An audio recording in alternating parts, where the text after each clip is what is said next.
नमस्कार मैत्रिणींनो, आपल्या सर्वांना नेहमी असे प्रश्न पडत असतात की घरामध्ये लक्ष्मी सदैव स्थिर राहण्यासाठी आपण असे काय करावे की जेणेकरून आपल्या घरात लक्ष्मी माता स्थिर राहील.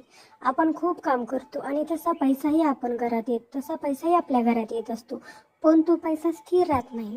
लक्ष्मी घरात येण्या अगोदरच तिचे जाण्याचे देखील मार्ग ठरलेले असतात.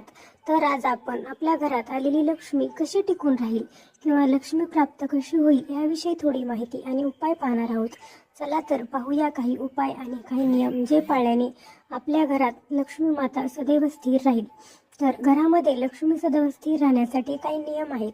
आपण घरामध्ये घर झाडण्यासाठी जो झाडू वापरतो तो उभा ठेवायचा नसतो, झाडू आडवा करून ठेवायचा आणि तो आडवा ठेवताना झाडूचे तोंड दक्षिण दिशेस नसावे. झाडू हे लक्ष्मीचे प्रतीक आहे, म्हणून ही काळजी घेणे गरजेचे आहे. घरात जर मीठ सांडले तर मीठ कुणाच्या पायाखाली येऊ देऊ नये. ते स्वच्छ भरून घेऊन नंतर पाण्यात टाकून द्यावे, कारण मीठ समुद्रात असते. लक्ष्मी माता ही समुद्रकन्या आहे.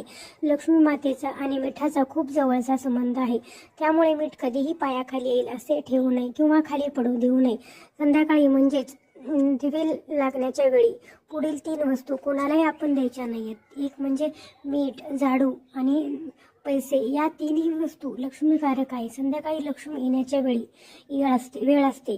घरातून लक्ष्मी बाहेर जाऊ देऊ नये. त्याचप्रमाणे दही, ताक, लोणी, दूध या वस्तू गायीपासून प्राप्त होतात. गाय ही लक्ष्मी आहे, म्हणून या देखील वस्तू कोणालाही संध्याकाळी देऊ नये. सूर्य मावळल्यानंतर घरातील कचरा, भाजीपाला व इतर वस्तू उघड्यावर किंवा कचरापेटीत टाकू नये. बंद घड्याळे घरात लावू नये, कारण त्याने आपली प्रगती थांबते.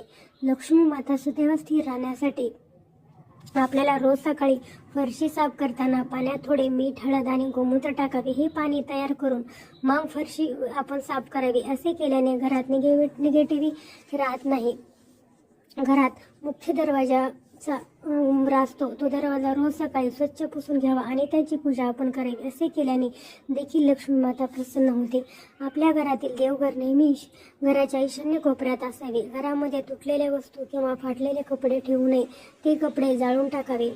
असे केल्याने घरातील निगेटिव्हिटी, नकारात्मकता दूर होण्यास मदत होते. प्रत्येक अमावस्येला माता लक्ष्मीला तांदळाची खीर नैवेद्य म्हणून दाखवावी. असे केल्याने लक्ष्मी माता देखील प्रसन्न होते. त्याचप्रमाणे प्रत्येक अमावस्येला दूध किंवा दुधापासून बनलेले कोणताही पदार्थ दान करावा, कारण असे म्हणतात की दुधापासून बनलेली खीर दान केल्यास आपले पितर म्हणजे आपले पूर्वज तृप्त होतात आणि त्यामुळे आपल्याला लक्ष्मी प्राप्तीसाठी जे अडथळे येतात ते मार्ग मोकळे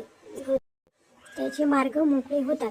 महादेवाच्या पिंडीवर उसाच्या रसाने अभिषेक करावा. असे केल्याने या घरात लक्ष्मी माता स्थिर राहते आणि आपल्यावर प्रसन्न होते. आपण आपल्या हाताची आणि पायाची नखे नेहमी मंगळवारीच काढावीत. आपल्या घरातील देवघरामध्ये श्रीयंत्राची स्थापना करावी आणि त्याची नियमित पूजा देखील करावी. श्रीयंत्रामध्ये अष्टलक्ष्मीचा आशीर्वाद असतो. असे म्हणतात की श्रीयंत्र माता लक्ष्मी आणि भगवान विष्णू यांचे आसन आहे आणि माता लक्ष्मी व भगवान विष्णू आपले आसन सोडून कधीच कुठेही जात नाहीत. त्यामुळे आपण आपल्या घरात श्रीयंत्राची स्थापना केली तर भगवान विष्णू आणि माता लक्ष्मी सदैव आपल्या घरात स्थिर राहतील. त्यांचा आशीर्वाद आपल्यावर राहील. आपल्या घरात या आणि पूजेत माता लक्ष्मीच्या आसनस्थ असलेले फोटो आपल्याला असावेत. आपल्या घरातील स्त्री रूप लक्ष्मीचा आदर करावा. मग ती आपली आई, बायको, बहीण, मुलगी कोणीही असू शकते. घरातील स्त्री जर आनंदी असेल तर आपल्या घरात सकारात्मक ऊर्जा राहते. या सर्व उपायाबरोबर आपल्याला 108 वेळा लक्ष्मी मातेच्या बीज मंत्राचा देखील जप करायचा आहे. तर मैत्रिणींनो, तुम्हाला हा माझा व्हिडिओ आवडल्यास चॅनलला सबस्क्राईब करावे आणि समोरून बेल घंटी दाबावी, जेणेकरून मी जेव्हा नवीन व्हिडिओ टाकेल तेव्हा तुम्हाला त्याचे नोटिफिकेशन मिळेल. श्री स्वामी समर्थ.